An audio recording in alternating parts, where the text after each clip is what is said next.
Kom ons lees saam uit Handelinge 2 uit. Die wat toe sy woord met blydskap aangeneem het, is gedoop.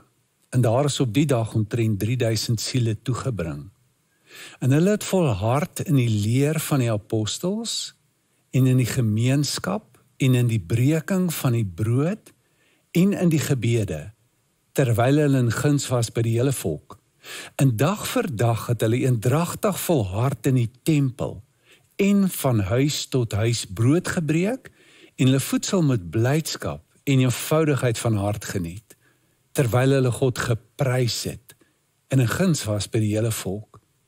En die Here het daagliks by die gemeente gevoeg die wat gered is. Tot sover.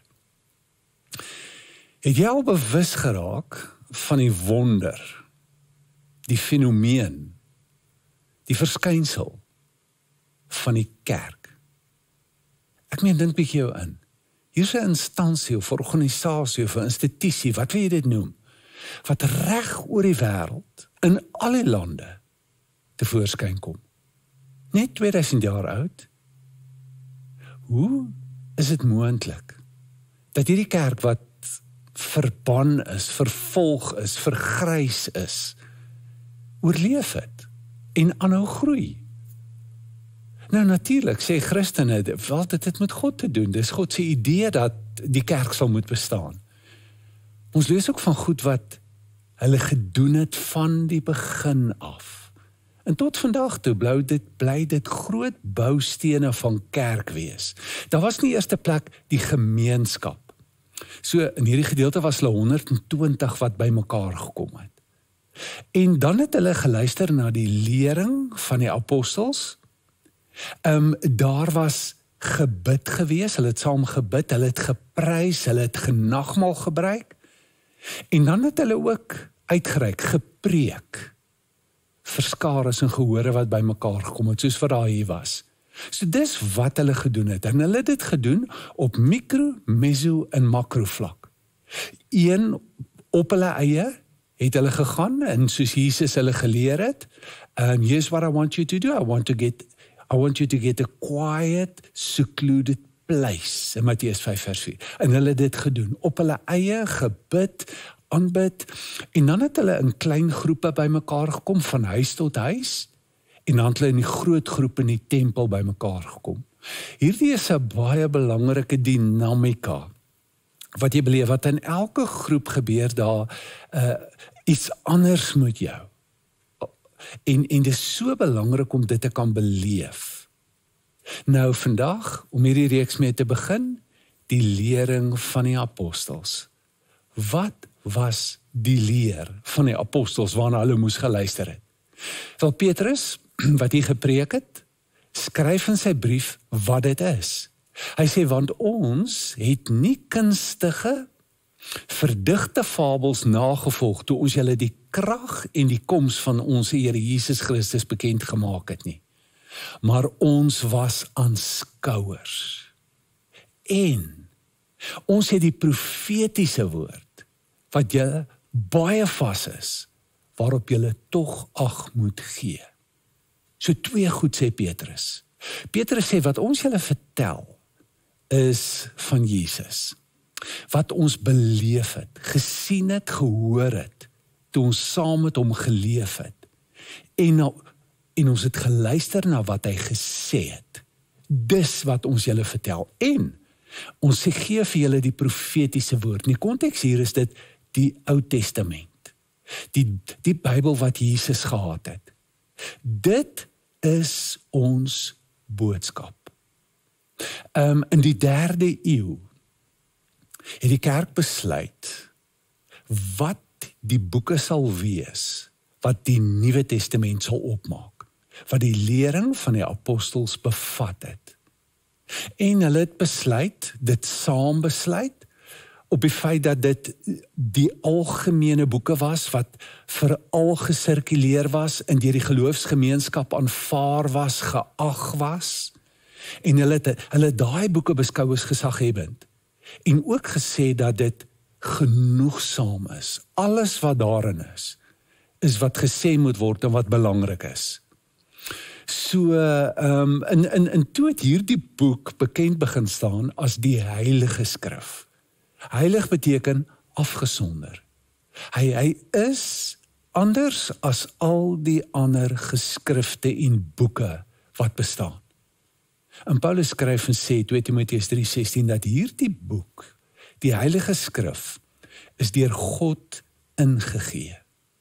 Dis geïnspireer deur God. Die Amplified Bible sê, it's God-breathed. So dit is wat dit is.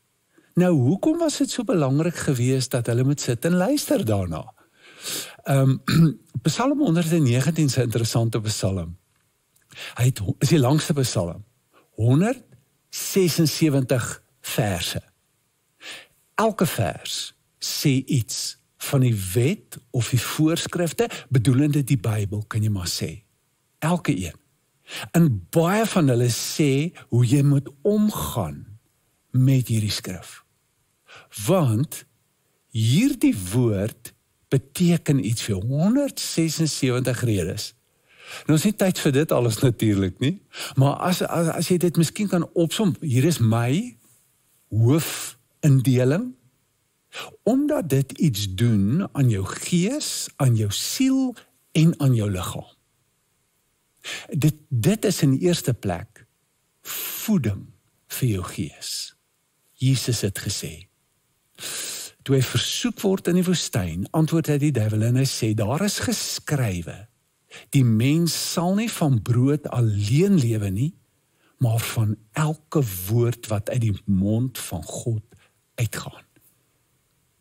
So Jesus word versoek. Hy kry idees met woorde om sekere behoeftes van hom te vervul. Fisies, hy is honger, maar dit sou ook emosionele behoeftes in hom vervul. As hy klip in brode kan verander, gaan dit 'n storie wees. En dit gaan iets van hom maak. Dit kan vir hom erkenning gee. Dit kan vir hom 'n sin gee van sy mag wat hy kan uitoefen. Dit kan baie in sy ego doen. Maar Jesus antwoord, en hy haal die skrif aan Deuteronomium 8 vers 3, en hy sê, daar's iets wat meer belangrik is, as om jou basiese behoefte aan kos te kan vervul. Dit is geweldige woorde. Maslow het gesê, dit is die grootste behoefte van die mens wat daar bestaan, is sy behoefte aan oorlewing. Jesus sê nee. Jou gees, jou innerlike mens, het Paulus dit genoem. Petrus het gepraat van die verborge mens van die hart. Lewe op woorde. En nou sê Jesus iets baie groot. Hy sê die skrif sê, woorde van God. So hy koppel die skrif aan die woorde van God.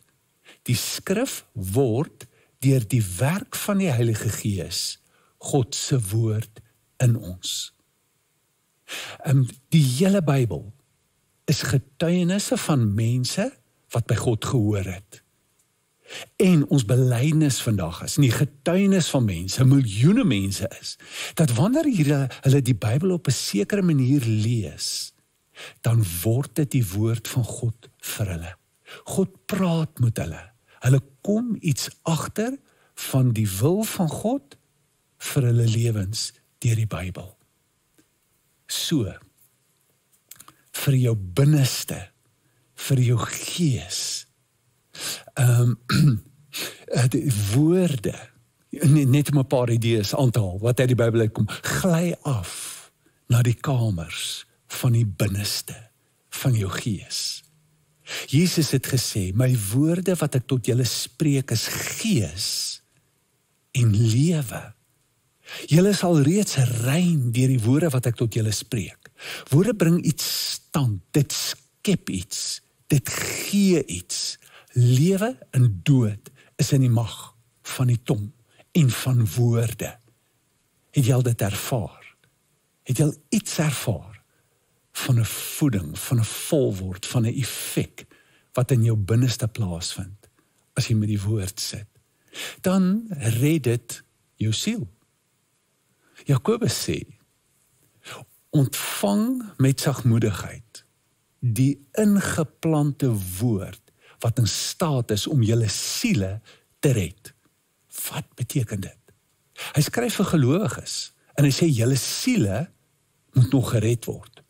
Die siel is 'n baie moeilike konsep in die Bybel omdat hy op soveel maniere gebruik word. En daarom is dit baie moeilik om presies te kan sê, maar wat ons wel kan sê, is dat dit ten minste te doen het met jou denke, jou emosies en jou wil. Dat dit 'n groot aspek is van jou siel. Dit het te doen met jou innerlike wêreld. Nou Jakobus sê met ander woorde dat julle is Christene. Maar met julle bekering en met die feit dat julle in Jesus glo en volgelinge is van Jesus, is julle nuwe mense, julle lewens het verander. Maar julle siele, die manier waarop julle dink is nog nie gered nie. Die woordjie gered is zoutzo in die Bybel, in die Nuwe Testament, wat beteken eintlik ook heling. Daar's nog iets wat moet verander. Weet, alhoewel jy dalk in jou gees, in jou hart, 'n nuwe hart ontvang het, 'n mens geword het, moet die denke vernuwe word. Daarom is die opdrag, word verander deur die vernuwing van jou denke, van jou gemoed. So, deur die woord, begin jy anders te dink. Begin jy anders te dink oor God. En as jy anders oor hom begin te dink, begin jy anders oor jouself dink. Jy begin anders oor die wêreld te dink. En jy ontvang 'n nuwe gemoed. En ons kan met die sin van Christus die denke van Jesus begin te leef. Dan, dis genesing vir jou liggaam. Luister die wat sê Spreuke. Jy kan dalk jou oë toemaak en net luister vir 'n oomblik. My seun, my dogter, luister na wat ek sê. Nuig jou oor tot my woorde. Laat hulle nie wyk uit jou oë nie. Bewaar hulle binne in jou hart. Want hulle is die lewe vir die wat hulle vind en 'n genesing vir die hele liggaam. Kan dit wees? Ja, vandag weet ons, deur die wetenskap, dat daar iets is soos 'n psigosomatiese verbintenis in ons. Met ander woorde, dat ons siel 'n direkte invloed byvoorbeeld op ons liggaam het. Dis andersom ook sekerlik die waarheid. Maar wanneer jy byvoorbeeld baie gestres is en baie bekommerd is, baie neerslagtig is, kan die effek van daai gemoedstoestand en die emosies waarmee jy leef, effek hê en wys in jou lyf. Soos een van die baie bekende populêre boeke vandag sê, The Body Keeps Score. Jou liggaam hou telling van die manier waarop jy leef, van hoe jy dink en hoe jy voel. En as jou binnekant verander, is die manier waarop jy dink verander. Het 'n groot effek op jou emosies en op jou begeertes en op dit wat jy wil hê, dan wys dit ook in jou liggaam. Nou, hoe luister ek na die lering? Ou kerkvader het die gebeeld van 'n maaltyd gebruik en gesê, maar dit is hoe ons die woord kan ontvang, inwerk in ons lewens in. En dit is 'n bietjie anderster 'n studie, maar dis iets wat enige iemand kan doen. Dit is 'n manier wat tot stand gekom het voordat die Bybel nog beskikbaar was, in 'n gedrukte vorm. En die leiers eintlik gewonder het oor hoe kan ons die woord by mense uitbring? En hoe kan hulle met hierdie woord begin te leef? En hoe kan hierdie woord in hulle harte begin te leef? Dit is geskoei op daai denke van die vroeë kerk. In die eerste plek, berei jouself voor. Jou ingesteldheid is baie belangrik as jy gaan om te lees of om te luister na die woord. Dink 'n bietjie. Jy gaan saam met iemand wat jy baie ag, saam uit vir 'n ete. Wie is dit? Nee? wanneer gaan ons eet? Waar gaan ons eet? En dadelik vra jy ook, maar wat gaan ek eet by die plek? Wat is daar beskikbaar by die plek om te eet? Sal het my geval, is dit die geskikte plek om dit te doen? So vir 'n oomblik net, dink net, saam met wie gaan jy? Jy gaan nou saam met hom wees. Wie is hy? Wie is hy vir jou? Dink jy weet baie meer as jy? Gaan jy na die Bybel toe om die Bybel uit te lê? Of gaan jy dat die Bybel jou uitlê? Gaan jy dat dit na jou toe kom? Of gaan jy na hom toe om iets te kry? Of kom jy om iets te ontvang van hom af? Jy gaan nou saam met hom wees. Jy moet 'n tyd hê. Wanneer doen jy dit? Jy moet 'n plek hê. Waar doen jy dit? En dan moet jy uit, wat is dit wat jy wil eet? Begin ergens. Daar's baie leesprogramme beskikbaar vandag. As jy nie 'n program het nie en nie presies weet waar om te begin nie, begin by die lewe van Jesus.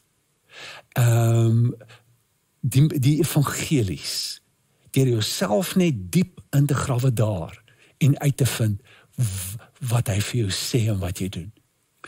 So as jy na jou plek toe gaan, sê Ignatius, staan net vir 'n oomblik stil en kyk na jou plek. Jy kan vir jouself sê, hier is ek nou, om saam met hom te wees. Iemand het dit so uitgedruk, look at a God who looks at you. En jy gaan nou in, nie om kennis te versamel nie. Is nie 'n teksboek wat jy moet leer nie. Nie om inligting te kry soos wat jy 'n koerant lees nie. Nie vir ontspanning soos wat jy 'n roman of 'n fiksieboek lees nie. Jy gaan nou vir goddelike lesing. Vir 'n tyd saam met hom en sy woord gaan na jou toe kom. Dan begin jy te lees. En die ou Woestynvader het gesê, dit is wanneer jy nou die woord vat en in jou mond sit as jy lees. So jy lees stadig. Weet jy, is deel van die slow food beweging. Jy eet stadig, aandagtig en herhalend, bidend. Jy kan tussendeur praat, wat beteken dit, Here? Want dit is 'n gemeenskapsmaal. Jy's nou saam met hom. Hy's daar.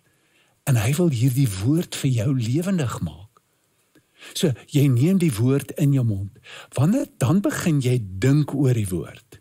Wanneer jy dink, begin jy die woord te kou. En dit is baie interessant, dit is letterlik ook wat die ou Hebreëse woord vir meditasie beteken, om te kou. As 'n koei so gestaan het en herkou het, dan het hy gemediteer, het hulle gesê. So jy lees en dan kies jy 'n frase, 'n idee of 'n woord wat na jou gekom het. Nou wat beteken dit? Jy luister nou ook, nie net na die woorde nie, maar ook na jou hart, na jou binneste. Wat gebeur in jou binnekant?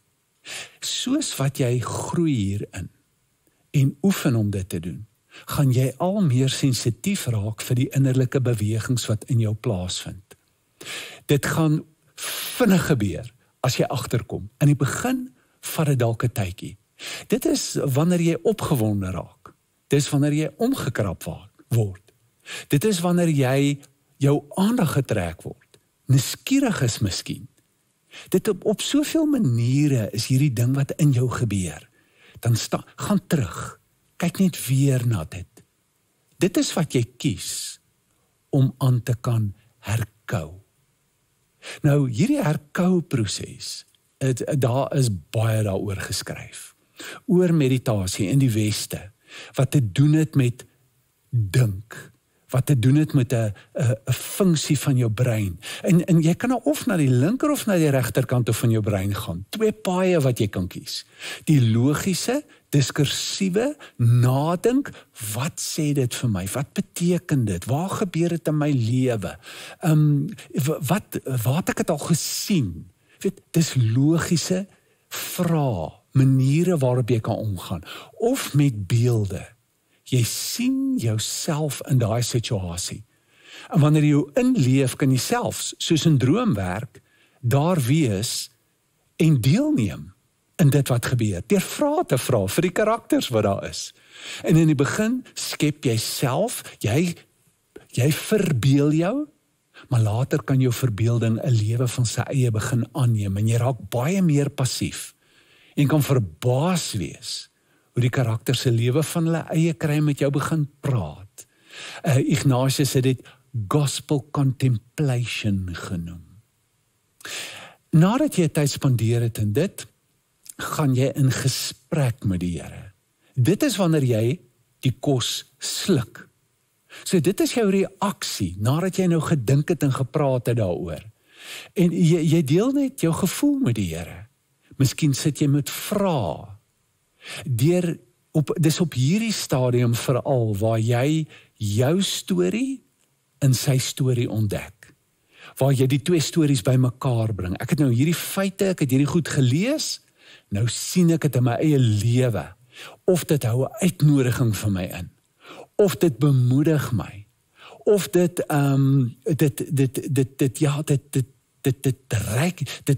inspireer my, gee my energie net. Ek kry idees, ek raak kreatief. Soveel goed kan met jou gebeur. En jy deel dit net met die Here en jy praat met hom.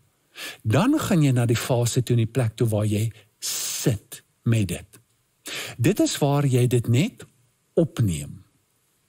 Assimileer. Jy kan 'n woord gebruik. Miskien die woord waaraan jy gedink het, of die frase waaraan jy gedink het, of net 'n gebedswoord, of net Jesus sê, wanneer jy agterkom, my gedagtes is nou besig om te begin dwaal. Ek begin nou aan 'n ander goed te dink. Of ek begin nou weer mediteer en te dink daaroor. Hierdie tyd is 'n tyd om net stil te raak, saam met die Here te wees. En die geloof was, en die idee was dat hierdie woorde waarmee jy sit, word nou omgesit in energie, en dit bou jou spiere. Dit word deel van jou lewe. So die woord word nou vlees. Die kos wat ek geëet het, word nou omgesit en word vlees. En dan is die laaste ding wat jy moet doen, is iets om te doen daarmee. Jy eet vir 'n rede, om te lewe. Nie net om lekker te kry terwyl jy eet nie, maar om iets tot stand te bring daarvoor. Ons kan sê dat die woord is brood vir jou siel, net as jy dit neem, eet, sluk, daarmee sit en iets daarmee doen. Begin te leef daarmee. So waar is jy vandag? Wat 'n verhouding het jy met die woord? Jy weet, Spurgeon het gesê dat daar dalk niks in hierdie wêreld is wat so invloed op jou manier van lewe sal hê as wat jy dink van die woord van die Here nie. Dit gaan so groot effek op jou lewe hê. En miskien is jy op 'n plek waar jy sê, ek dink nie so daaraan nie. Maar hier is 'n uitnodiging om iets te proe en te smaak en te sien. Nie net van die vroeë kerk nie, maar van miljoene Christene oor die wêreld, wat so opgewonde is daaroor in vir wie se lewe daarom draai. Die kerk is 'n wonderlike plek. As ons by mekaar kom, ons harte brand, brood gebreek word en die woord vlees word. Kom ons bid saam. Hemelse Vader, ons sê vir U baie dankie vir U woord wat U vir ons gegee het. Soos die disippels wil ons sê, waar kan ons gaan? Na wie toe kan ons gaan? Waarheen kan ons gaan? Om woorde te kry wat ons lewe gee. Maar net na U toe. Ons wil U vra om ons te help op ons reis. As die woord dood is, as ons niks daaruit kry nie, help ons, lei ons. Stuur mense ons pad langs. Help ons om agter te kom, te leer, in te gaan in U woord en in die naam van Jesus. Amen. Ontvang die seën van die Here. Mag die genade van die Here Jesus, die liefde van God en die gemeenskap van die Heilige Gees met jou wees en bly. Amen.